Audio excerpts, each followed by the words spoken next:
Shalom. Sekali lagi shalom. Selamat pagi Bapak Ibu yang kasih Tuhan. Bagaimana kabarnya semua? Luar biasa, saya percaya itu gak bohong. Semuanya pasti luar biasa di dalam Tuhan. Amin. Senang sekali pagi hari ini saya boleh dipercaya untuk hadir dan juga melayani di ibadah raya yang kedua dari GPDI Haleluya di Rungkut ini.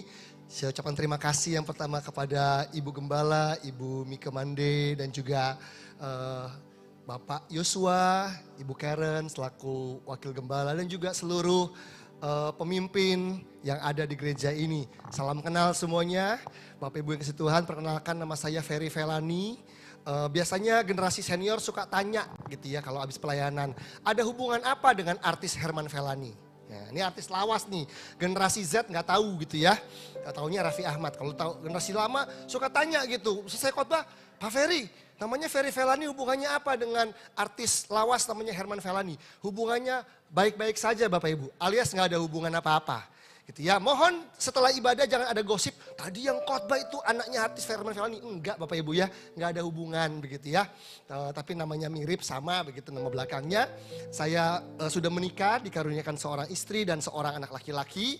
Dan kami sama-sama melayani Tuhan, mengembalakan di Jakarta. Nama gerejanya adalah GBI City Gate Bapak Ibu. Jadi saya melayani bersama dengan istri saya. Gitu. Istri saya namanya Fania tadi, itu lulusan sarjana ilmu politik dari Bandung.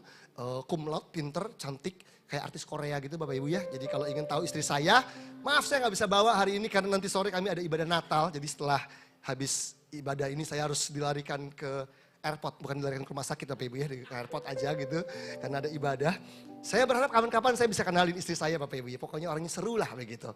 Orangnya luar biasa, jadi kalau ingin tahu keluarga saya Bapak Ibu boleh follow Instagram saya @ferryfelani.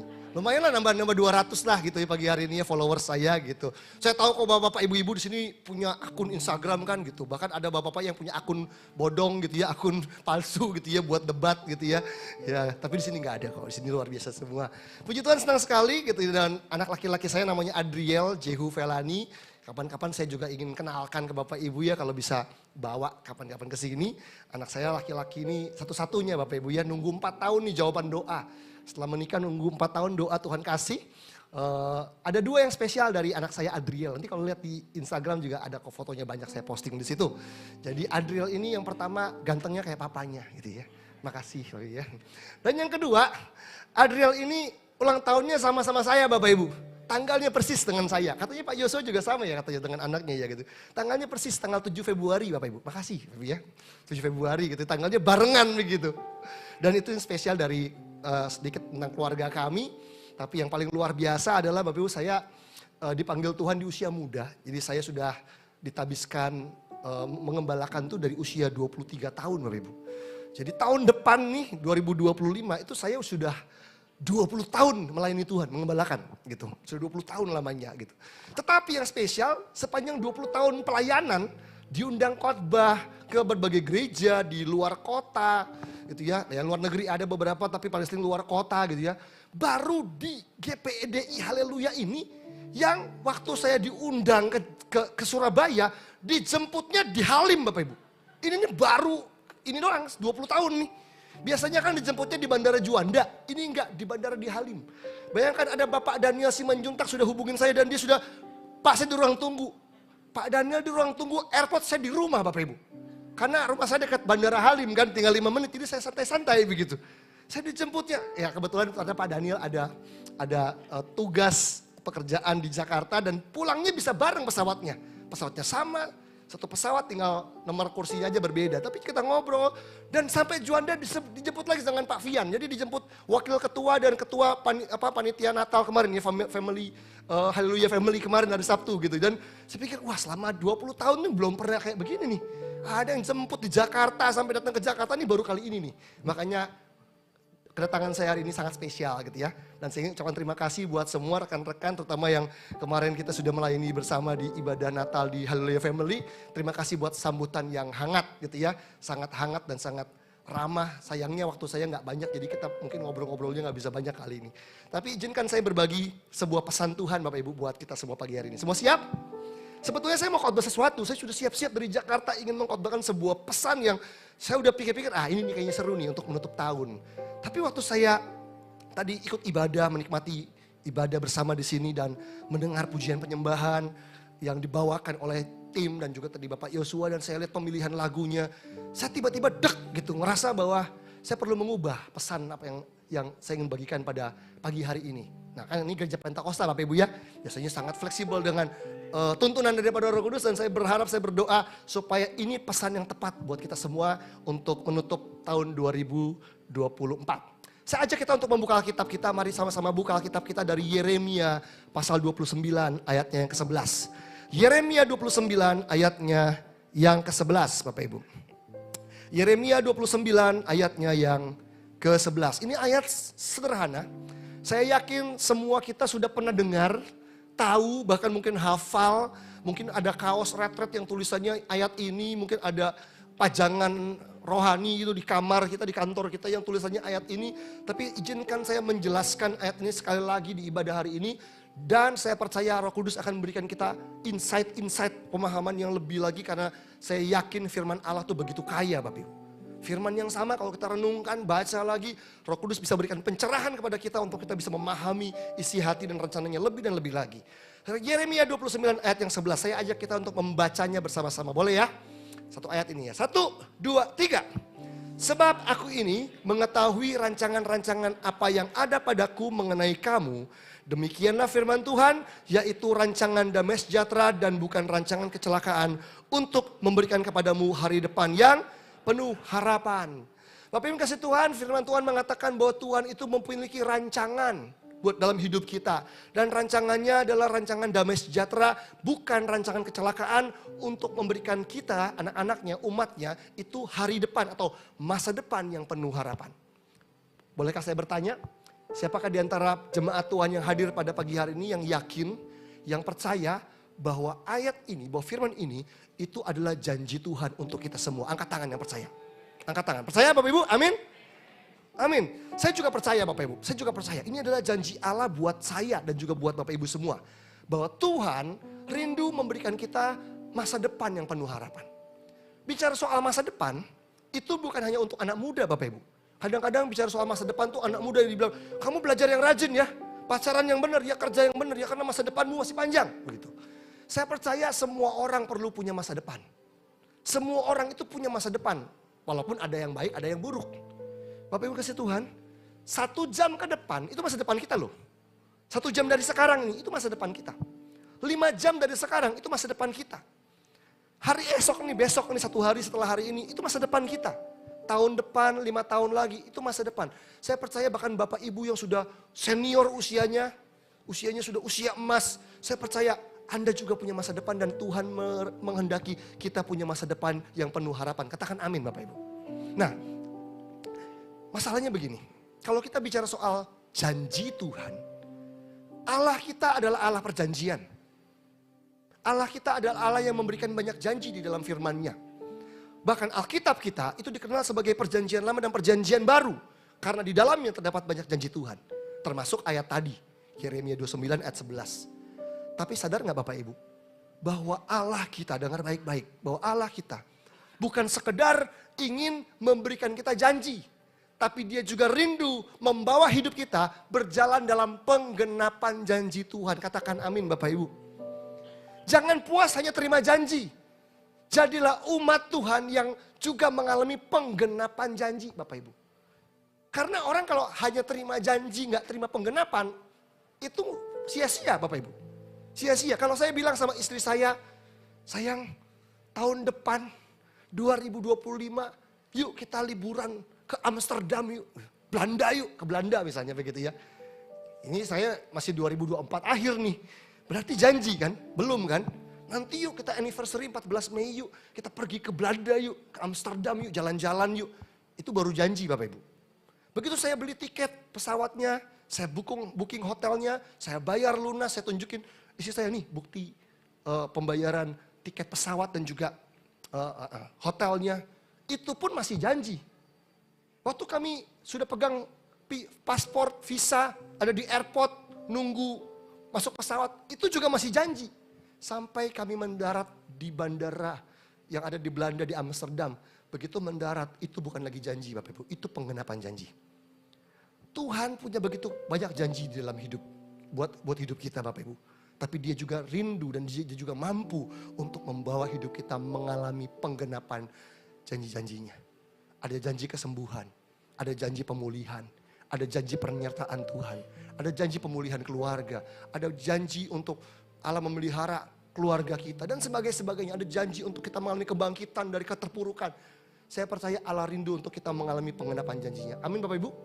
Dan dikatakan begini bahwa aku mengetahui rancangan-rancangan apa yang ada padaku mengenai kamu. Yaitu rancangan damai sejahtera bukan kecelakaan untuk memberikan hari depan yang penuh harapan. Garis bawahi kata penuh Bapak Ibu. Firman Tuhan itu akurat sekali. Ketika firman Tuhan mengatakan bahwa Tuhan ingin memberi kita hari depan yang penuh harapan atau masa depan yang penuh harapan. Kata penuh itu punya arti yang luar biasa loh Bapak Ibu. Jadi ternyata Tuhan tidak sekedar ingin memberikan Anda dan saya masa depan yang sekedar berpengharapan. Enggak. Yang Tuhan rindukan adalah dia rindu memberi kita masa depan yang penuh harapan. Kalau saya dikasih keranjang sebesar ini, keranjangnya setinggi mimbar ini, keranjang misalnya segini Bapak Ibu ya. Keranjang dari rotan misalnya begitu ya. Tingginya segini, diameternya bulat seperti ini, tinggi sebegini. Lalu orang bilang begini, Pak Ferry ini saya kasih keranjang yang isinya penuh buah jeruk. Penuh buah jeruk. Kira-kira buah jeruknya ada berapa Bapak Ibu di keranjang sebesar ini? 1, 2 biji begitu? Enggak kan? Mungkin 50, mungkin 80, saya nggak tahu gitu. Tapi intinya yang namanya penuh itu nggak cuma 1, 2. Itu nggak cuma sedikit yang ada di dasar keranjangnya. Artinya yang namanya penuh itu dia sampai ujung atas penuh. Jadi kalau Tuhan bilang, Allah mengatakan bahwa dia memberi kita hari depan yang penuh harapan. Artinya dalam hidup Anda dan saya ada harapan hidup berkemenangan. Ada harapan untuk bangkit, ada harapan untuk sembuh, ada harapan untuk pemulihan, ada harapan untuk diberkati Tuhan. Amin Bapak Ibu. Nah, ini adalah janji yang luar biasa. Tapi masalahnya, bagaimana saya dan kita semua bisa mengalami penggenapan janji ini? Bagaimana caranya saya bisa mengalami penggenapan janji Tuhan dalam hidup saya? Apa dengan nunggu-nunggu aja setiap hari, doa-doa aja terus menunggu, oh nanti dengan sendirinya akan datang? Bapak Ibu yang kasih Tuhan, saya percaya bahwa janjinya Tuhan tuh bersyarat. Ada yang mengatakan kasihnya Allah tuh gak bersyarat, unconditional. Tapi janjinya itu bersyarat. Artinya ada bagian Allah dan ada bagian kita yang harus kita kerjakan. Saya percaya bahwa Allah selalu mengerjakan bagiannya. Amin Bapak Ibu. Tapi kita harus kerjakan bagian kita. Nah saya mau mengajak kita untuk melihat ayat yang keempat Bapak Ibu. Coba kita naik ke atas dari Yeremia 29. Lihat dari ayat yang keempat. Nah ini ini yang orang jarang bahas. Kalau membahas Yeremia 29 itu jarang orang membahas ayat-ayat di atasnya. Nah ini kalau kita di sekolah teologi ya, kita diajar untuk kalau baca ayat itu, lihat ayat-ayat di atasnya dan lihat ayat-ayat di bawahnya supaya kita dapat konteksnya, dapat gambaran. Ini lagi ngomongin apa sih sebetulnya. Nah saya ajak kita untuk lihat ayat yang keempat. Nanti Bapak Ibu boleh baca sendiri dari ayat yang pertama, tapi coba lihat dari ayat yang keempat. Ayat yang keempat bilang begini. Beginilah firman Tuhan semesta alam Allah Israel kepada semua orang buangan yang diangkut ke dalam pembuangan dari Yerusalem ke Babel. Nah, pertanyaan saya adalah begini Bapak Ibu. Ketika ayat 11 tadi, janji Tuhan tentang rancangan penuh damai sejahtera dan bukan kecelakaan, hari depan yang penuh harapan. Pertanyaan saya ketika nubuatan itu, pesan Tuhan itu atau janji Allah itu diberikan kepada umat Tuhan pada waktu itu. Pertanyaan saya adalah di manakah umat Allah, di manakah bangsa Israel berada ketika pertama kali mereka mendengar janji itu? Di mana mereka? Menurut ayat yang keempat mereka ada di mana Bapak Ibu? Mereka ada di pembuangan di Babel. Mereka sedang ada dalam pembuangan di Babel. Pembuangan adalah tempat perbudakan. Mereka umat Tuhan yang tadinya tinggal di Yerusalem. Yerusalem dihancurkan, bait Allah dihancurkan. Mereka ditawan, diangkut ke tempat pembuangan di Babel. Pembuangan itu tempat perbudakan, tempat kekalahan. Bahkan menurut salah satu literatur yang saya pernah baca waktu saya sekolah teologi dulu. Dikatakan bahwa pembuangan atau tujuan pembuangan ketika bangsa atau kerajaan yang menang menaklukkan kerajaan lain. Lalu bangsa yang kalah dibuang ke pembuangan. Maka tujuan pembuangan adalah untuk menghapuskan identitas sebuah bangsa. Jadi hari itu bangsa Israel identitasnya mau dihapuskan. Bangsa yang pernah mengalami Allah Yahweh, Allah Elohim membelah laut di depan mata mereka, umat yang memiliki Taurat dalam hidupnya, yang memiliki bait Allah, yang memiliki pengalaman dengan Tuhan. Tiba-tiba ada sebuah bangsa menaklukkannya dan ingin menghapuskan identitasnya di pembuangan di Babel. Pembuangan di Babel itu kalau saya hubungkan dengan hidup kita hari ini Bapak Ibu. Hidup kita hari-hari ini. Pembuangan di Babel itu menggambarkan titik nol dalam hidup kita.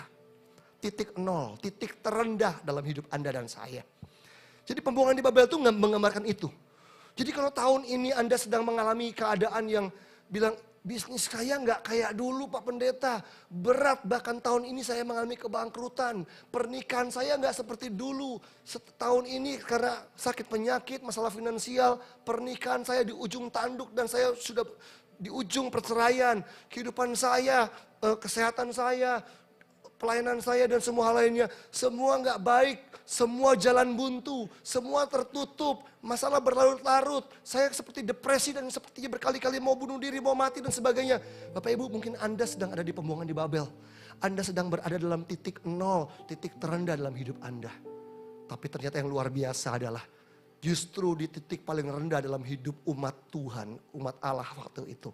Allah justru berfirman menyampaikan janjinya bahwa aku punya masa depan yang penuh harapan buat kamu. Sama seperti bangsa Israel, saya percaya Bapak Ibu, apapun keadaan Anda hari ini. Mungkin ada di antara Bapak Ibu yang hari ini Anda datang ke sini, nggak bisa menutup tahun 2024 dengan baik. Tapi ngerasa kayak hidupku penuh penyesalan, penuh kekalahan, penuh kehancuran tahun ini. Tapi Tuhan punya janji buat Anda hari ini. Tuhan punya rancangan, dan rancangannya adalah rancangan damai sejahtera bukan kecelakaan. Untuk memberi Anda hari depan yang penuh harapan. Tapi gimana kuncinya? Apa kuncinya untuk bisa keluar dari situ? Sebelum saya mulai dari kunci yang pertama Bapak Ibu. Tahukah kita kata Babel itu punya makna rohani? Kata Babel, Babylon. Gitu ya. Kata Babel arti yang pertama adalah kacau balau. Kata Babel dalam bahasa aslinya artinya kacau balau. Di Kejadian 11 tentang kisah Menara Babel dikatakan bahwa di situ Allah turun dan mengacau balaukan bahasa manusia.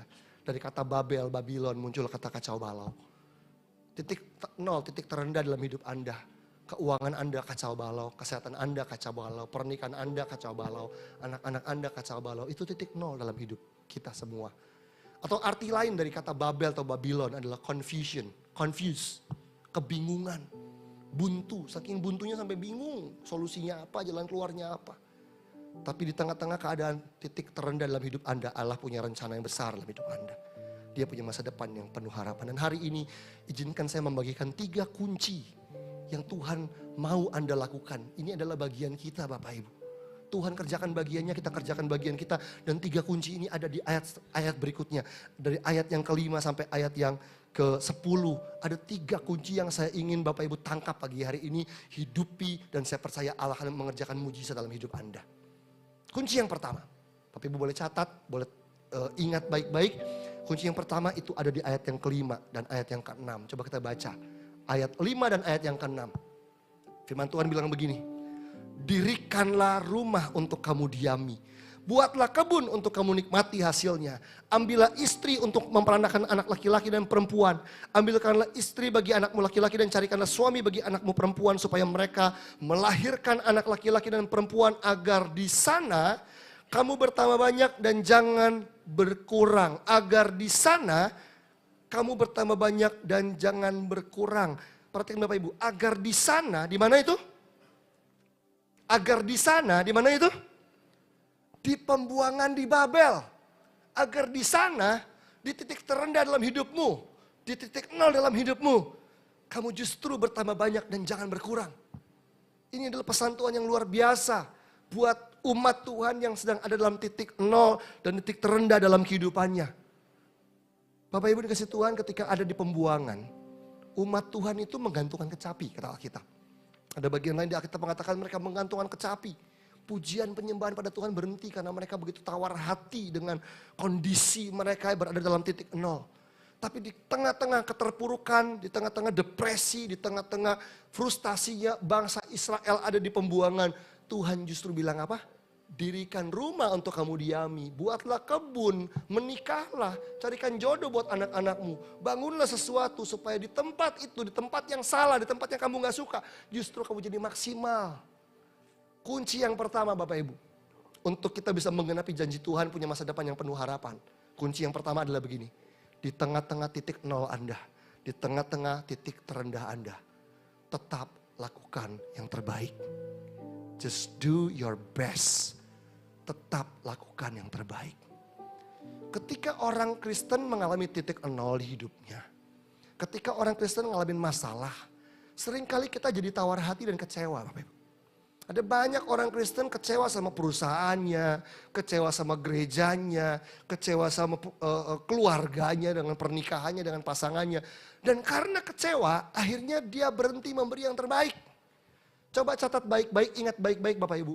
Kekecewaan akan membuat kita berhenti melakukan yang terbaik. Istri yang kecewa akan berhenti beri yang terbaik dalam keluarganya. Suami yang kecewa, ayah yang kecewa akan berhenti memberi yang terbaik dalam keluarganya.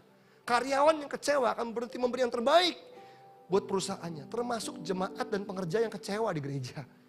Akan berhenti memberi yang terbaik dalam pelayanannya. Tapi ingat baik-baik, orang yang berhenti memberi yang terbaik gak akan dapat yang terbaik. Jadi ternyata dalam keterpurukan, dalam titik nol, dalam hidup Anda Tuhan mau kita tetap memberi yang terbaik. Susah Pak Pendeta, sulit, betul Bapak Ibu, sulit. Anda terpuruk di titik nol harus memberi yang terbaik. Tapi saya percaya ada Roh Kudus di hati kita. Ada kekuatan Allah yang menguatkan kita Bapak Ibu. Sehingga kita percaya kita mampu untuk tetap memberi yang terbaik. Apapun keadaannya. Termasuk waktu Anda dalam titik nol sekalipun. Justru Anda harus memberi yang terbaik. Just do your best. Jangan biarkan kekecewaan menghalangi Anda memberi yang terbaik. Saya punya seorang sahabat, satu keluarga Bapak Ibu. Suami istri dengan 2 anak. Jadi mereka dulu adalah jemaat dan juga pengerja kami Bapak Ibu. Di Jakarta. Kami hubungannya bukan hanya gembala dan jemaat tapi juga kami berteman. Jadi kami kadang-kadang liburan bareng, ada saatnya kami makan malam bareng gitu ya, nyari makan kuliner, nyobain makanan baru di Jakarta gitu ya. Dekat banget gitu, sering main ke tempat dia, rumah dia, ngobrol, fellowship dan sebagainya. Nah, kami dekat sekali dengan pasangan ini. Satu kali, ini kejadiannya saya lupa berapa tahunnya lalu ya. Jadi anak saya belum lahir itu, berarti lebih dari 9 tahun lalu. Mungkin sekitar 11 tahun lalu lah kira-kira Bapak Ibu. Nah, jadi waktu itu saya lagi sibuk pelayanan. Jadi ada satu harian saya ada pelayanan dan meeting dari pagi sampai malam. Terus singkat cerita saya janjian dengan istri saya. Istri saya waktu itu masih kerja di bank. Terus kita pulang malam-malam gitu ya. Habis seharian pelayanan capek, istri saya kerja seharian capek. Terus kita pulang dari tempat yang daerahnya jauh ke rumah kami. Rumah kami itu dekat Taman Mini Bapak Ibu. Daerah Taman Mini gitu ya, Jakarta Timur. Jadi keluarnya itu tol Taman Mini. Jadi waktu kami mengarah ke tol, Jakarta tuh macet kalau malam kan. Jadi udah mau keluar pintu tol, udah bayangin dikit lagi sudah mau tiba di rumah nih. Karena capek saya sudah bayangin, pulang saya mau mandi air panas, saya mau makan kenyang, saya mau nyalain AC di kamar, saya mau ngadem sambil minum teh manis anget gitu. Untuk melepaskan capeknya hari itu, udah kebayang-bayang. Tiba-tiba lagi nunggu bayar tol, kalau sekarang kan bayarnya pakai e-money, zaman itu masih bayar pakai uang gitu. Istri saya itu handphonenya bunyi gitu. Jadi dia punya 2 handphone karena waktu itu punya handphone kantor dan handphone pribadi. Jadi salah satu HP-nya bunyi terus dia angkat telepon. Halo Ci, ya halo gitu. Halo, putus-putus gak kedengeran dia bilang gitu. Putus-putus gak kedengeran. Terus putus gitu. Saya tanya siapa? Ini pengerja kita tadi, istrinya begitu ya. Yang kita baik dengan dia, istrinya telepon. Tapi gak kedengeran, tapi kayak orang nangis kedengerannya. Apa salah ya? Putus-putus gitu. Terus gak lama pokoknya kita lagi macet-macetan di pintu tol itu, tahu bunyi lagi, telepon satu lagi, terus dia angkat. Halo, halo. Terus istri saya diam. Tahu-tahu dia ngomong begini. Ci, yang sabar ya, yang tenang ya, jangan nekat ya. Istri saya nangis gitu, nangis dia. Hah, saya kaget diterima telepon kok dia nangis gitu. Yang sabar tenang ya, jangan nekat ya. Pokoknya diam dulu ya, jangan ngapa-ngapain ya. Kita kesana sekarang ya. Nah saya yang udah bayangin mau pulang, mau mandi air panas gitu ya. Mau ngadem, makan kenyang, minum teh panas di kamar. Kita kesana sekarang. Kan rumahnya jauh, kita jadi ke sana nih ke rumahnya pengerja kita nih gitu. Ini dia capek banget gitu. Kita kesana sekarang ya sambil istri saya nangis. Jadi dia pegang HP di kupingnya. Satu lagi dia peliat. Saya kan bingung. Kenapa sana gitu. Dia gak bisa ngomong. Cuma nangis sambil ngeladen. Kenapa? Saya penasaran. Kenapa kok kamu nangis tuh kenapa? Saya ambil dong HP dia di tangan satu lagi gitu. Ini ada apa dia lihat apa di HP itu. Saya kaget Bapak Ibu. Ternyata di HP satunya itu ada kiriman foto. Dikirim sama wanita itu. Foto suaminya. Lagi peluk-pelukan sama cewek ABG pakai tank top. Seksi begitu, lagi peluk, cium gitu. Beberapa foto gitu. Saya kaget kan, hah? Nah ini pengerja saya gitu. Lagi peluk-pelukan sama cewek masih muda, seksi gitu, lagi peluk-peluk begitu. Itu kalau kata orang Jakarta Bapak Ibu, ini adalah cabai-cabean. Cabai paling berbahaya dan paling mahal di muka bumi adalah cabai-cabean. Ini, saya kaget kan, ya udah gitu, pokoknya kita ke sana sekarang ya. Ya udah saya akhirnya kita keluar tol, masuk lagi ngebut sepanjang tolnya kita ngebut ke daerah yang berbeda lagi untuk ke rumahnya dia. Saya doa bahasa roh karena istri saya bilang kayaknya istrinya ini menemukan foto itu dia syok, histeris. Takutnya dia lompat dari apartemen kayaknya mau bunuh diri karena kaget gitu. Oh kita doa jangan sampai dia nekat ya, takutnya iblis membisikin dia sesuatu terus dia nekat. Aduh gawat nih kita deh gitu kan, masuk koran deh kita kayaknya gitu ya. Ada pengerja bunuh diri gitu kan. Wah kita ngebut buru-buru sampai ke apartemennya, naik gitu ya. Terus saya minta anak-anak diamankan. Ada anak yang kecil 2 gitu ya, satu umur mungkin 9 tahun, 10 tahun, satu lagi umur 5 tahun. Jadi saya bilang istri saya masukin ke kamar deh, setelin apa gitu, film kartun atau apa gitu. Kita ngobrol sama istrinya dulu. Saya tanya, gimana ceritanya gitu. Nih kok bisa ada kejadian seperti ini. Suaminya gak ada di rumah Bapak Ibu. Lagi ada urusan bisnis di Bandung katanya. Dari kemarin belum pulang. Nah dia bilang saya kan dulu kerja pastor gitu ya. Terus saya ngelepasin kerjaan jadi ibu rumah tangga nih. Ngurus anak, ngurus keluarga, masak, bersih-bersih di apartemen. Walaupun puji Tuhan Bapak Ibu, ini keluarga ini suami itu cuma sales biasa, sales gitu. Yang kerjanya cuma jadi sales. Terus berkembang bisa punya perusahaan gitu. Punya bisnis sendiri, punya perusahaan, punya mobil 3 dan pokoknya bisa diberkati Tuhan lah gitu. Tapi istrinya jadi ibu rumah tangga aja. Nah dia bilang saya gak pernah ngurusin macam-macam, jarang berhubungan sama laptop lah, sama hal-hal yang lain kecuali yang ngurus rumah aja begitu. Nah karena ada keperluan sekolah anaknya, dia buka laptop gitu, dia buka laptop lagi klik, mungkin dia salah klik apa gitu, satu folder di laptop. Satu folder itu ternyata isi foto suaminya sama cewek-cewek gak bener. Kagetlah dia. Dalam keadaan nangis dia pindahin satu-satu tuh pakai kabel data gitu ya. Dikirimlah ke kami gembalanya. Gitu. Wah kaget dong saya juga. Waduh kok tega ya suamiku tuh jahat selama ini pelayanan kelihatannya baik-baik saja. Ternyata dia punya suka pergi atau foto dengan cewek-cewek gak bener. Wah dia marah-marah begitu.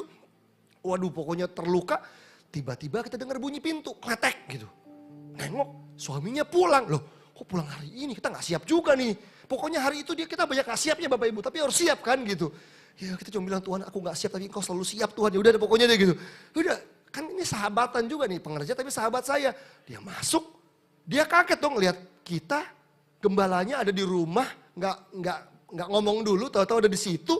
Istrinya sembab mukanya udah merah semua air mata di mana-mana gitu. Ya udah saya cuman bilang coba istrinya kali ini dibawa masuk dulu. Saya mau ngomong sama suaminya gitu ya. Waduh gitu ya. Kalau saya cerita ini Bapak Ibu ya, ini biasanya Bapak-Bapak suka ada yang komen gitu ya. Kok bisa ya itu istri bisa menemukan folder yang isinya foto cewek-cewek itu. Kok gak pinter ngumpetinnya katanya begitu. Bapak-Bapak tuh otaknya jalan aja begitu. Saya percaya itu pekerjaan Roh Kudus dibuat bodoh dia gitu ya. Biar ketahuan Bapak biar bertobat kan begitu. Jadi akhirnya saya ajak dia ngobrol. Dia tegang, dia mungkin menduga ada apa ya, apa ketahuan gitu. Ya, saya ajak dia ngobrol, saya bilang begini, brother begitu ya. Orang Jakarta kan manggilnya bro, brother gitu ya, bro. Jadi begini, kamu pasti kaget saya ada di sini. Saya juga gak nyangka saya ada di sini malam ini. Intinya adalah saya ada di sini karena saya melihat foto yang sebetulnya saya gak kepengen lihat dalam hidup saya. Saya lihat foto kamu dengan cewek-cewek yang pakaiannya seksi. Kamu lagi peluk-peluk dan sebagainya. Boleh gak saya dijelaskan itu apa? Oh enggak pastor itu salah paham. Enggak kok itu cuma dia coba berkelit cari alasan yang gak masuk akal Bapak Ibu. Pokoknya ada alasannya enggak itu kok cuma nemenin klien doang. Saya cuma disuruh-suruh lah apa. Tapi saya hari itu belajar jadi pendeta gak boleh bodoh gitu ya. Saya harus yakin betul dengan apa yang saya lihat hari itu dan saya bilang no. Kayaknya penjelasan kamu gak make sense, gak masuk akal. Foto-foto itu buat saya mengkomunikasikan sesuatu. Pokoknya saya gak menyerah dan akhirnya singkat cerita dia ngaku. Oke, saya ngaku. Saya jatuh dalam dosa. Awalnya cuma nemenin klien untuk cari hiburan. Akhirnya saya ikut pijet plus Bapak Ibu ya. Bukan pijet plus doa Bapak Ibu ya. Ini plus pijet plus dijangkau begitu ya. Wah pokoknya akhirnya ya dia berhubungan dengan cewek-cewek yang gak benar gitu. Dia ngaku, oke saya salah. Saya harus ngapain? Harus ngapain? Ya harus bertobat lah gitu ya.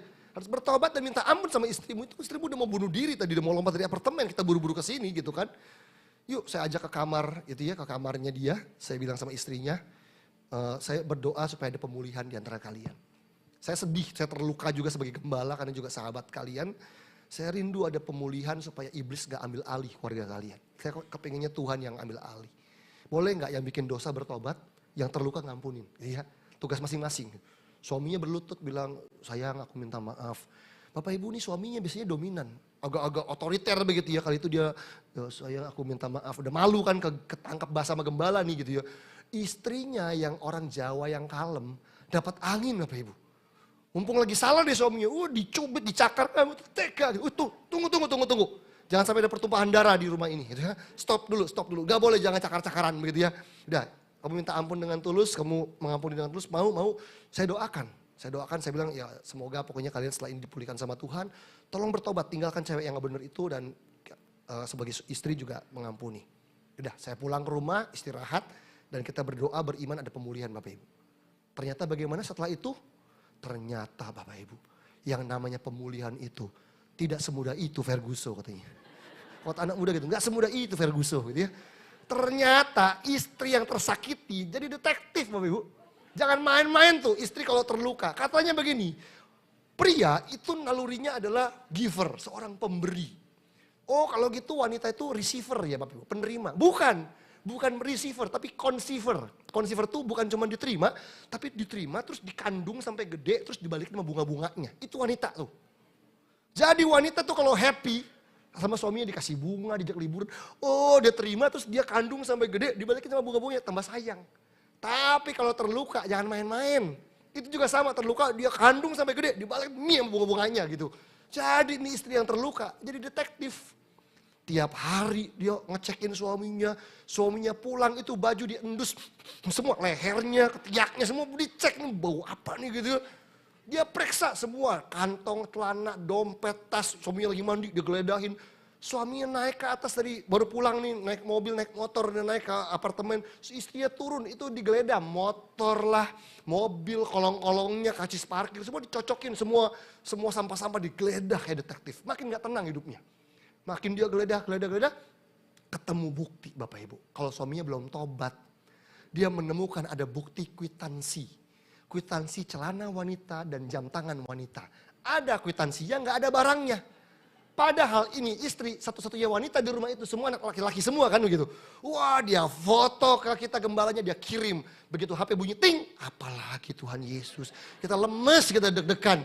Jadi gembala tuh waduh penuh pressure Bapak Ibu. Dokter masih lebih enak ya. Pasien bilang, Pak saya sakit, kanker stadium 4, udah pulang. Kita gembala sayang sama jemaat. Begitu jemaat punya masalah, aduh ikut mumet Bapak Ibu. Makanya tolong gembalanya disayang-sayang Bapak Ibu ya. Jadi gembala itu beban berat gitu. Beneran, saya hari itu kalau ada ting masuk dari suami istri, aduh apalagi nih, begitu. Aduh bukti apa lagi nih, wah udah ngomel-ngomel, Pak Pendeta ini gak tobat. Bukan cuma kwitansi yang ditemukan, dia nemuin kondom Bapak Ibu. Di jok motor ini, wah ini tambah di foto kirim lagi saya. Aduh istrinya bilang begini sama saya. Suami saya kurang ajar, gak bertobat. Kalau kemarin waktu saya nemuin foto itu saya mau bunuh diri, mau lompat dari apartemen. Sekarang sudah enggak Pak Pendeta. Kali ini saya udah sadar saya gak mau buat itu buat anak-anak saya. Tapi kali ini saya ingin coret nama dia di kartu keluarga. Saya anggap dia gak ada di rumah ini. Saya gak mau ladenin dia. Dia orang jahat, tega, gak punya perasaan. Gak tahu pengorbanan istri dan anak-anak. Dia bilang, pokoknya saya gak anggap. Pokoknya kalau dia pulang ke rumah, urus sendiri. Selama ini saya layanin dia, saya siapin kopi, teh segala macam. Pijitin, kerokin, saya gak mau. Kalau dia mau bikin kopi, bikin sendiri. Saya gak anggap dia ada. Kalau dia masuk angin mau kerokin, kerok sendiri kalau bisa. Saya gak mau kerokin. Bilang gitu. Saya anggap dia gak ada pokoknya. Saya bilang, Bu jangan begitu gitu. Saya tahu Anda terluka, kecewa. Tapi kalau Anda tambah jutek, tambah judes, tambah sinis sama suami Anda dapat, iblis akan dapat kesempatan. Tambah itu, cabai-cabean tuh om. Gitu. Tambah manja-manjaan, sayang-sayangan, kulitnya masih kenceng.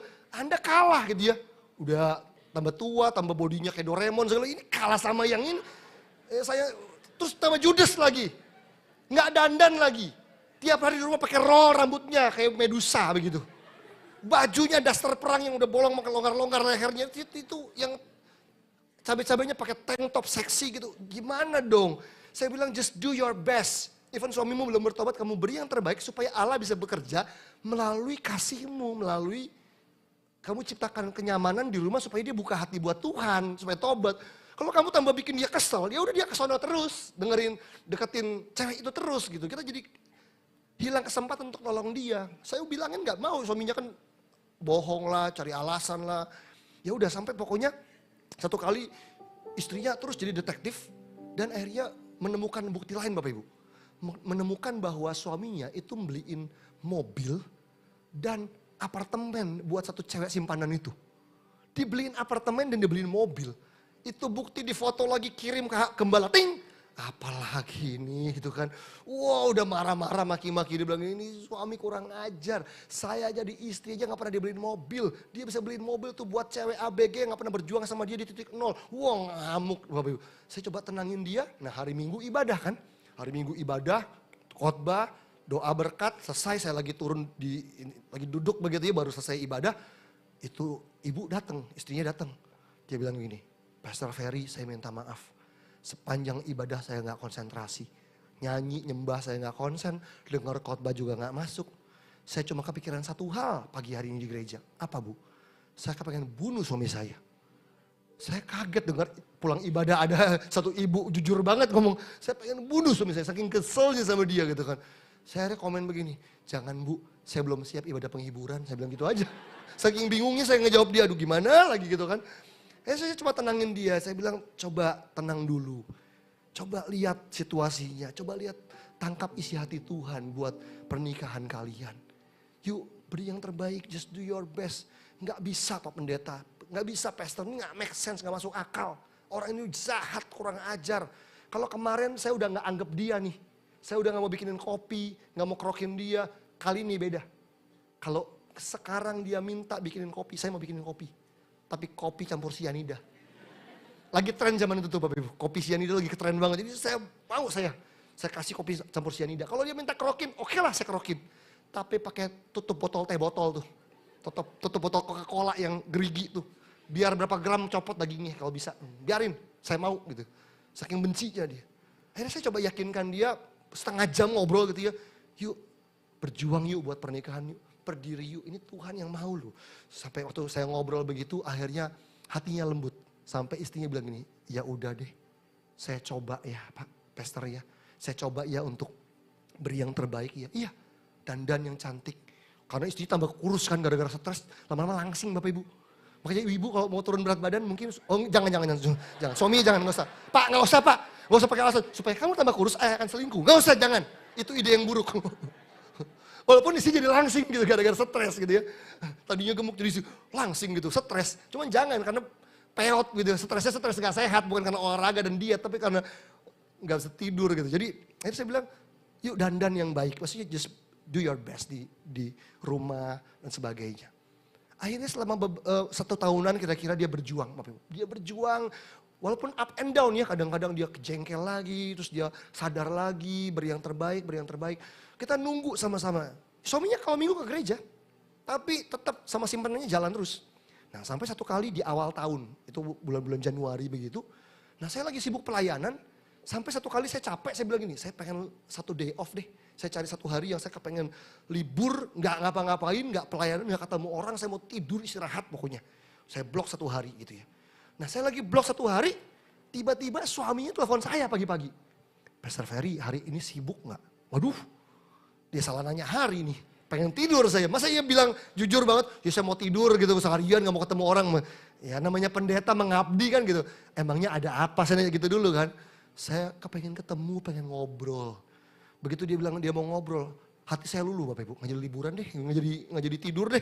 Saya siapa tahu dia mau bertobat begitu. Hamba Tuhan tuh hatinya begitu kan. Ya udah deh, yuk ketemu yuk makan siang gitu ya. Kita makan siang ya pasti dia di mall ya gitu. Ya udah yuk ketemu.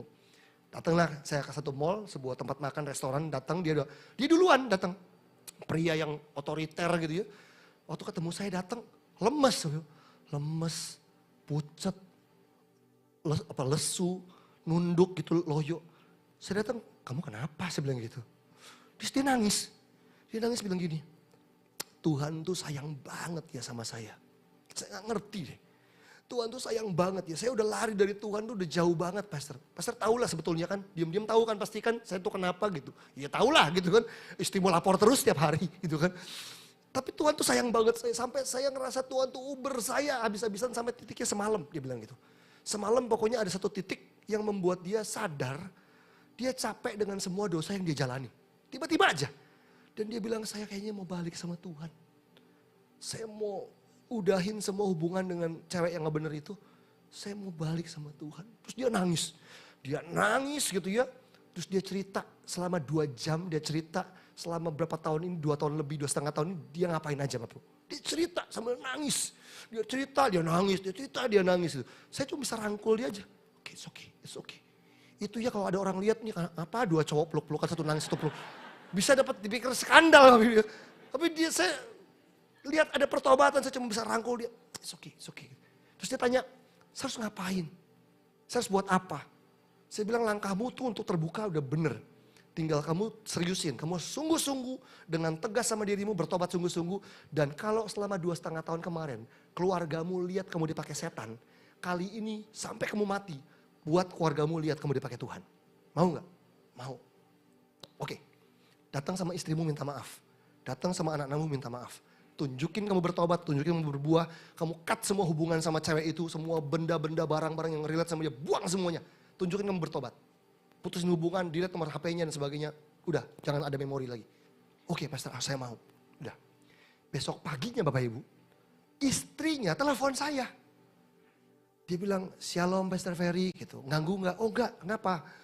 Pastor Ferry, puji Tuhan. Tuhan jawab doa kita. Suami saya bertobat. Saya pura-pura gak tahu. Oh iya, gitu kan. Biar seru nih gitu kan. Biar dia cerita kan gitu. Iya jadi pagi-pagi. Jadi pagi-pagi itu ceritanya begini. Suami itu pergi nganterin anak-anak ke sekolah. Sekaligus ke kantor kan. Sekaligus ke kantor, anak-anak sekolah. Ternyata gak ke kantor. Dia putar balik ke apartemen, ke rumahnya. Istri karena lagi cari Tuhan saat teduh nih. Saat teduh di apartemen kan di kamar gitu ya, di kasur gitu ya, menghadap ke jendela begitu, lagi doa saat teduh, nyembah Tuhan, nyanyi, doa begitu ya. Tahu-tahu dengar suara, sayang,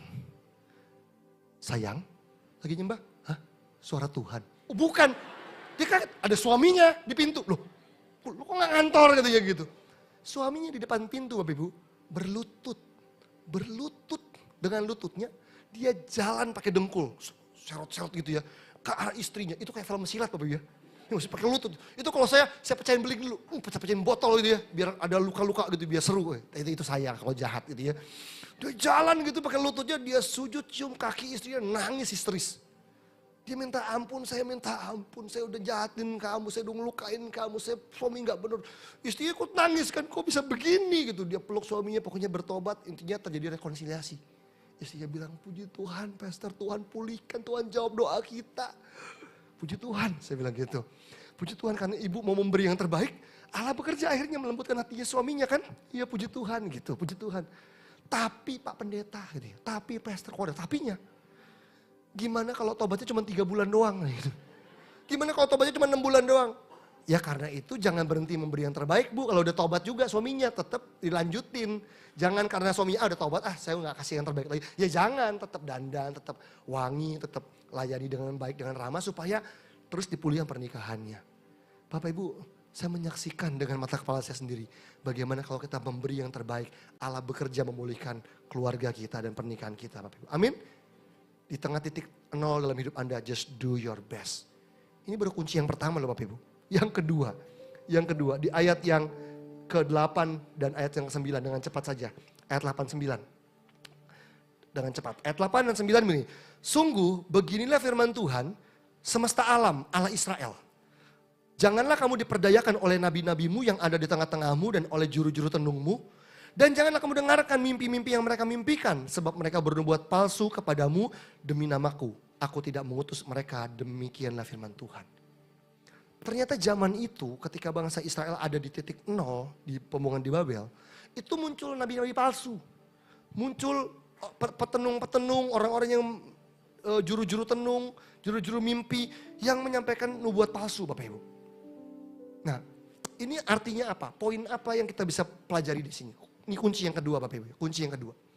Di tengah-tengah titik nol yang kita alami, di tengah-tengah titik terendah yang kita alami, belajarlah untuk punya kepekaan rohani, untuk bisa membedakan mana suara Tuhan dan mana yang bukan, lalu ikuti suara Tuhan, lalu taati suara Tuhan. Kunci yang kedua adalah bangun kepekaan di titik nol, supaya Anda bisa membedakan mana yang suara Tuhan, mana yang bukan. Dan ikuti suara Tuhan. Percaya deh Bapak Ibu, kalau Anda dalam masalah yang besar, di titik nol, titik terendah gitu ya, akan ada banyak suara datang ke hidup Anda. Suara kakak Anda, suara mertua, suara ipar, gitu, banyak suara temen, udah gini aja. Kalau aku jadi kamu tuh begini, banyak suara. Kita tuh harus punya kepekaan untuk membedain loh. Mana yang sejalan dan selaras dengan firman Tuhan dan hatinya Tuhan, dan mana yang bukan. Karena nggak semua nasihat yang masuk akal tuh bener. Nggak semua nasihat yang make sense kedengarannya, iya bener juga masuk akal juga ya. Belum betul selaras dengan rencana Tuhan dan hatinya Tuhan. Kita harus bisa membedakan mana yang suara Tuhan, mana yang bukan. Saya pernah punya teman komsel dulu Bapak Ibu, waktu sebelum saya menggembalakan. Teman satu komsel, waktu saya masih muda. Lalu dia menikah dengan orang bule gitu ya. Terus tinggal di luar pulau. Nggak di Amerika, di Indonesia tapi di luar pulau. Nah satu kali saya lagi dapat ilham tentang pernikahan, sebuah statement gitu ya, sebuah kalimat tentang pernikahan, kalimat rohani. Terus saya posting di Facebook, zaman dulu masih Facebook nih mainnya. Posting di Facebook. Gara-gara baca, ternyata teman saya ini hubungin saya, dia perempuan kan gitu. Dia udah nikah sama bule, punya anak gitu. Dia telepon saya, dia bilang, Fer masih ingat saya nggak? Oh inget dong, kita teman satu komsel. Rumahnya dulu deket juga, jadi suka barengan kalau pulang begitu. Satu arah begitu. Kamu gimana kabarnya? Saya tanya gitu. Wih saya udah menikah sama orang bule, orang Amerika. Wow, dia kasih tahu anaknya 2 perempuan kayak Barbie gitu ya, boneka Barbie lucu gitu, blasteran. Wah, saya bilang pernikahanmu pasti bahagia ya, saya bilang gitu. Oh enggak, saya enggak happy. Saya enggak bahagia dalam pernikahan. Hah? Saya kaget, masa sih enggak bahagia? Suamimu kan Kristen? Iya. Tapi masalahnya suami saya itu kasar, dia bilang gitu. Suami saya tuh gampang emosian. Dan kalau marah, emosi, dikit-dikit banting barang. Banting kursi, banting HP, banting laptop, banting setrikaan, banting rice cooker. Dan rekor yang paling gede, dia bilang ngomong gini, ya rekor yang paling gede, dia banting kulkas tau gak? Hah? Banting kulkas, dia niat banget banting kulkas. Kalau rice cooker saya masih ngerti kecil gede dibanting. Kulkas tuh yang gede gimana bantingnya gitu. Ini orang niat banget, saking emosinya katanya. Saya berdoa supaya di tempat ini gak ada Bapak Ibu yang kalau marah banting-banting barang ya. Boros, terbelanja lagi habis gajinya ngapain belanja lagi rice cooker baru lagi tiap bulan gitu ya. Gak usah gitu. Ini dia emosian, jadi saya tuh gak tenang hidup saya katanya. Takut dia marah, dia tersinggung. Jadi suami, jadi istri itu bukannya damai, takut. Dikit-dikit marah gitu. Nah kemarin baru ada kejadian katanya. Suaminya tuh lagi chatting di sofa begitu, lagi chat. Istrinya lewat belakang bawa cucian nih. Lewat, melihat, ngintip kan. Lagi chat sama siapa kok ada emoticon love gitu, hati-hati gitu. Ini pesan sama buat saya dari bapak-bapak gitu ya, buat bapak-bapak di sini ya. Mohon kalau lagi chat sama teman kantor, teman pelayanan, nggak usah pakai hati-hati Bapak Ibu ya. Bapak-bapak ya gitu. Ya. Tolong gitu, emoticonnya mantap gitu aja gitu ya. Jangan ada love-nya gitu. Itu menimbulkan kecurigaan kan dari pasangan kita kan. Jadi istrinya, "Lah, kok suamiku lagi chatting ada love-nya?" Dia tanya, "Hani, lagi chat sama siapa?" Dia gak berani kan, takut marah kan. Cuma nanya, "Hani lagi chat sama siapa?" Marah lu suaminya. Marah katanya itu istri dipukul pakai bantal. Bantal yang di sofa kan suka ada bantal sofa yang kecil Bapak Ibu ya. Dipukul hidungnya sampai berdarah. Istrinya terluka, Akhirnya istrinya curhat ke teman-teman. Jadi dia punya teman-teman itu, teman-teman anaknya sekolah. Jadi kan kalau anak sekolah kan, di antar sekolah, anaknya masuk kan suka ada itu ya, mami-mami pintu gerbang, Bapak Ibu ya. Tahu kan mami-mami pintu gerbang kan? Yang nongkrong di depan pintu gerbang makan kue cubit sama es limun itu kan.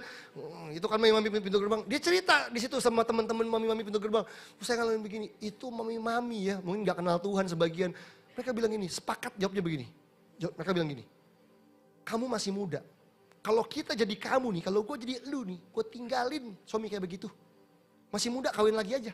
Itu mami-mami pintu gerbang sepakat jawabnya begitu. Dia pikir masuk akal juga ya, ngapain gue menderita seumur hidup, dia bilang begitu. Jadi dia udah siapin akte-akte tuh, surat-surat yang penting dia dikumpulin, dia bilang gini, sekali lagi suami saya bentak saya, gue minggat, minta cerai. Sampai dia baca postingan saya tentang pernikahan di Facebook. Nah dia kontak saya, dia bilang, saya telepon kamu karena saya baca itu. Boleh nggak saya minta pendapat kamu sebagai pendeta? Kamu jadi pastor nih sekarang kan, jadi pendeta. Boleh nggak saya minta pendapat kamu? Saya harusnya gimana? Saya bilang sama dia, saya minta maaf sebelumnya ya. Kalau jawaban saya mungkin nggak akan menyenangkan buat telinga kamu, buat perasaan kamu. Tapi kalau saya dengar ceritamu ya, walaupun saya tidak menyetujui KDRT dan sebagainya. Saya percaya di dalam pernikahanmu masih ada harapan. Saya percaya kalau Allah bisa mengubah air jadi anggur, dia bisa memulihkan pernikahan kamu. Tapi kamu jangan pasif. Ada 7 langkah, saya tulis ada 7 step Bapak Ibu. Yang kamu harus lakukan. 1, 2, 3 kasih ayatnya gitu ya. Saya ketikin gitu ya. Saya kirim ke HP kamu ya nanti ya saya tulisin. Terus dia baca, dia bilang kok berat banget. Dia bilang gitu. Kok berat banget ya. Kayaknya gampangan saya cerai aja deh. Cari suami lagi gitu. Saya bilang Tuhan mau kamu menghormati perjanjian pernikahan yang kamu pernah diberkati di gereja dan kamu harus menghormati perjanjian dengan Tuhan. Dan ini 7 step itu. Dia sedih dengar nasihat saya, tapi saya bilang jangan ditolak dulu, kamu doakan dulu, bawa dalam doa. Dan ya sisanya terserah kamu, walaupun saya percaya Tuhan rindu supaya kamu menghidupi dan berjuang buat pernikahanmu. Bapak Ibu itu terjadi mungkin 7 tahun lalu lah kira-kira peristiwa itu. Yang luar biasanya, sampai hari ini pernikahan mereka masih bertahan dan Tuhan ubahkan suaminya Bapak Ibu. Hanya karena dia belajar untuk membedakan mana nasihat yang baik, mana yang enggak. Dan dia bedakan, oh ini suara Tuhan dan dia taati dan dia lakukan Bapak Ibu. Bedakan mana suara Tuhan, mana yang bukan dan ikuti suara Tuhan. Saya percaya Tuhan mau kita jadi umat yang taat Bapak Ibu, amin.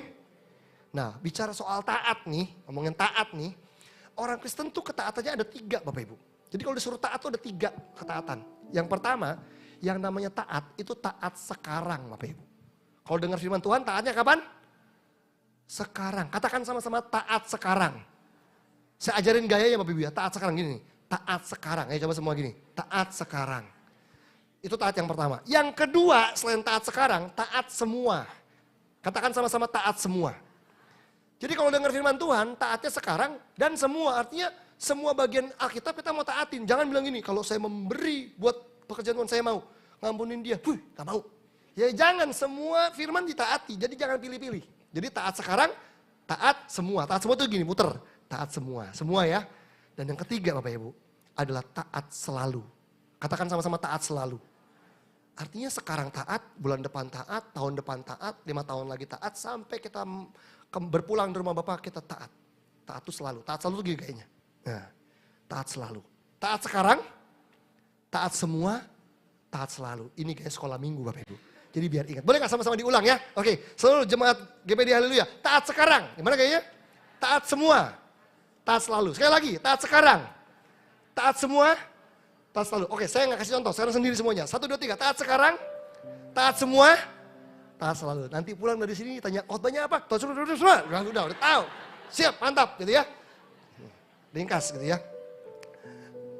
Yang ketiga, kunci yang terakhir Bapak Ibu. Di ayat yang 10. Kunci yang terakhir di ayat 10.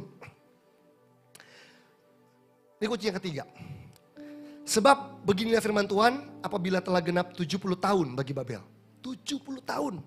Apabila telah genap 70 tahun bagi Babel, barulah aku memperhatikan kamu dan aku akan menepati janjiku itu kepadamu dengan mengembalikan kamu ke tempat ini.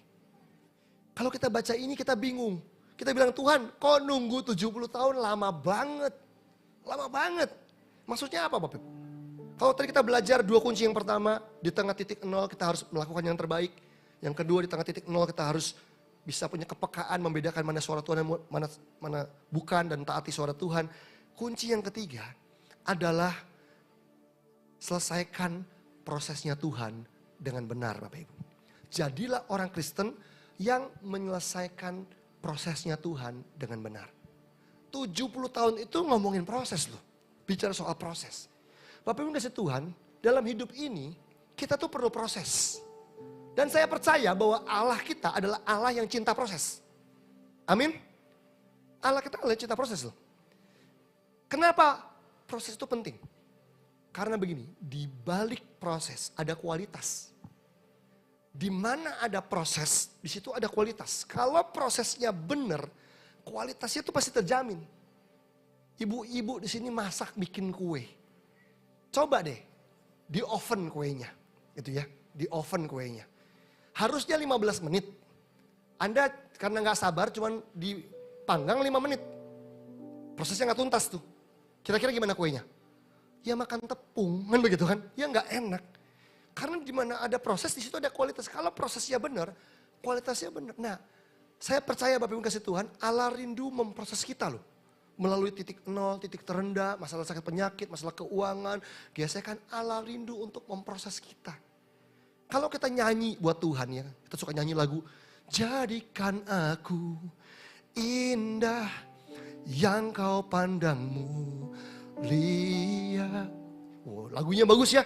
Jadikan aku indah Tuhan yang kau pandang mulia. Ini doa yang gampang dijawab Tuhan nih Bapak Ibu. Daripada minta kerjaan, minta jodoh ini paling gampang nih.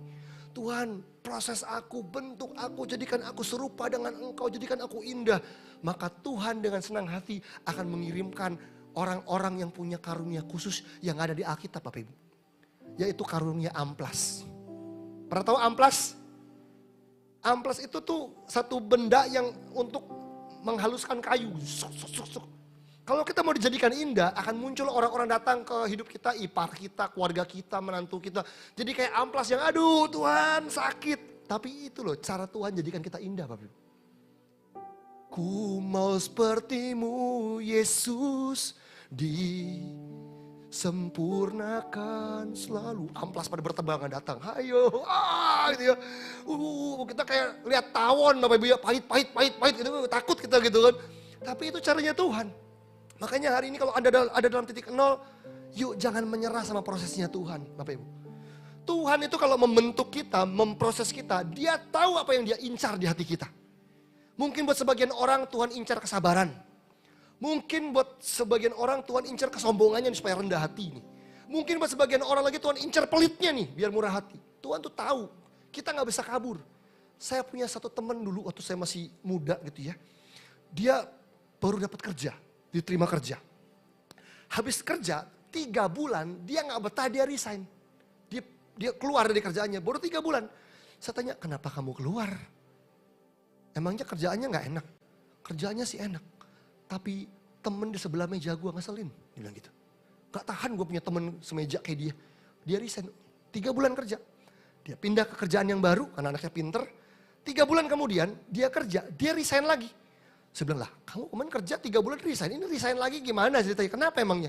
Temen sebelah mejamu, temen sebelah mejaku tuh suka baik-baik. Terus kenapa resign? Bos gua ngeselin. Dia bilang gitu. Oke, dia pindah ke tempat yang baru karena pinter, diterima di tempat yang baru dengan cepat. Dia kerja, 3 bulan dia resign lagi. Saya bilang, lu kok siklusnya 3 bulan dan resignnya gimana ceritanya? Kan CV-nya jelek, 3 bulan pindah, gak ada yang 3 tahun begitu. Ini gimana gitu? Temen mejamu ngeselin? Oh enggak, temen mejaku baik. Atasanmu? Atasan saya baik. Terus kenapa resign? Satpam di bawah bro ngeselin. Security-nya ngeselin gitu. Terus dia pindah lagi ke tempat yang baru. 3 bulan, kurang lebih 3 bulan dia resign lagi. Saya udah sampai geleng-geleng. Aduh kamu tuh kenapa sih resign terus sih gitu. Teman di sebelah meja baik. Teman sebelah meja saya semua baik. Atasan saya baik. Security, satpam pasti. Oh enggak baik juga. Terus ngapain resign? Macet bro. Ada aja alasannya. Ternyata dia gak sabaran. Ketemu orang, ketemu macet, semua gak sabaran. Makanya Tuhan bentuk, lu mau lari kemana pun juga ketemunya itu. Karena Tuhan sayang kan, mau dibentuk, diproses supaya jadi indah. Kenapa mujizat nggak jadi? Kenapa terobosan nggak terjadi? Karena kamu belum selesai diproses sama Tuhan. Tapi kalau orang mau dibentuk sampai tuntas sama Tuhan Bapak Ibu, saya percaya ujungnya kesembuhan dan kemenangan. Coba Anda bayangin, ada orang dioperasi usus buntu. Di tengah-tengah dioperasi dia sadar, terus dia kabur, gak mau gitu. Ususnya kemana-mana, mati Bapak Ibu. Bukan sembuh. Makanya kalau lagi diproses Tuhan, lagi dioperasi sama Tuhan, biarkan Tuhan selesaikan sampai tuntas. Saya gak mau bohong jadi hamba Tuhan. Saya lihat banyak mujizat di hidup saya, di pelayanan saya Bapak Ibu. Ada orang punya problem, punya sakit penyakit, didoakan langsung sembuh. Ada tuh, ada. Tapi sebagian gak langsung sembuh. Sebagian besar gak langsung hilang problemnya. Perlu ada proses. Makanya hari ini saya juga ingin berdoa buat Bapak Ibu yang sedang ngalamin proses nih. Yang mungkin pemulihannya gak instan, tapi Tuhan mau Anda menyelesaikan proses dengan benar. Sehingga kalau Anda kayak orang dioperasi, tuh keluar tuh sehat sembuh. Bukan keluar jadi peti mati gitu ya, meninggal begitu, bukan kalah. Keluar pulih, karena Anda berhasil diproses sama Tuhan. Saya ingin tutup dengan sebuah cerita Bapak Ibu, ini cerita terakhir. Saya pernah dengar ini dari seorang hamba Tuhan, ada seorang pendeta cerita ini dan saya ingat cerita ini dengan baik sekali. Jadi konon ceritanya ini ada 2 pabrik sabun katanya.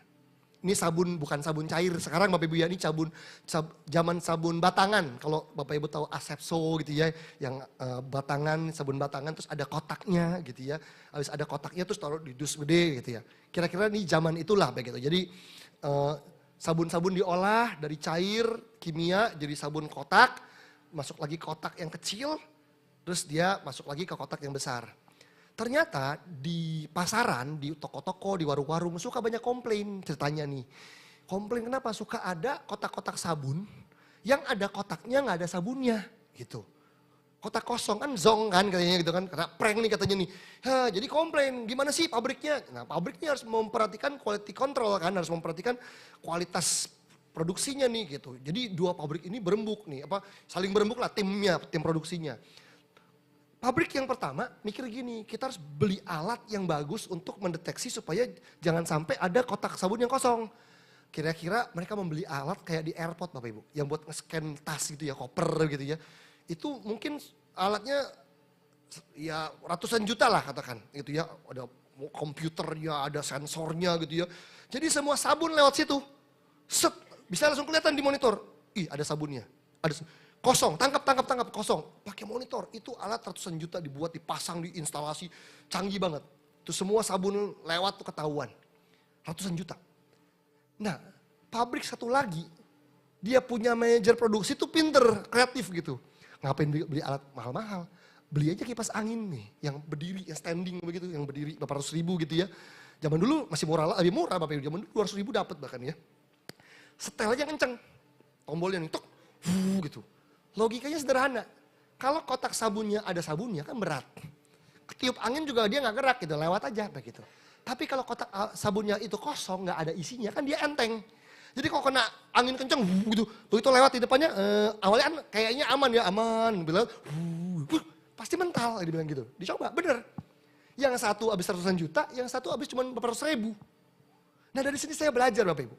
Bicara soal proses, kalau proses kita itu benar, itu tuh kita kayak sabun yang ada isinya, kotaknya ada isinya. Ada bobotnya nih. Dari luar katanya Kristen, tapi dalamnya tuh ada kualitasnya nih. Terbangun karakternya dengan baik.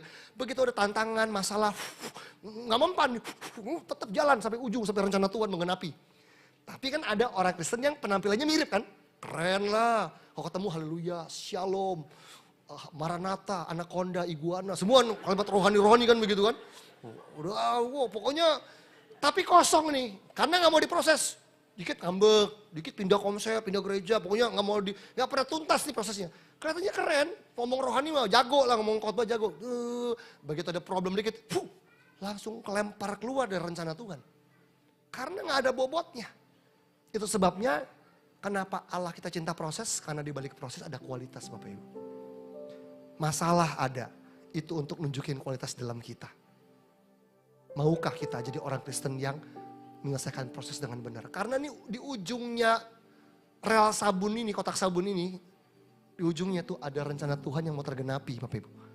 Yeremia 29 ayat 11 itu. Aku punya masa depan yang penuh harapan, aku punya rancangan damai sejahtera buat kamu. Itu gak kejadian kenapa? Karena kita udah mental di sini. Udah mabur duluan di sini. Karena gak bangun kualitas. Hari ini, kalau Bapak Ibu, saudaraku yang dikasihi Tuhan rindu untuk punya masa depan yang penuh harapan. 3 kuncinya. Yang pertama, di tengah titik nol, just do your best. Tetap lakukan yang terbaik. Yang kedua, bangun kepekaan rohani untuk bisa membedakan mana yang suara Tuhan dan mana yang bukan. Lalu taati suara Tuhan. Dan yang ketiga, jadilah orang Kristen yang menyelesaikan prosesnya Tuhan dengan benar. Amin. Terus memberkati. Mari kita semua bangkit berdiri sama-sama. Kita berdoa Bapak Ibu.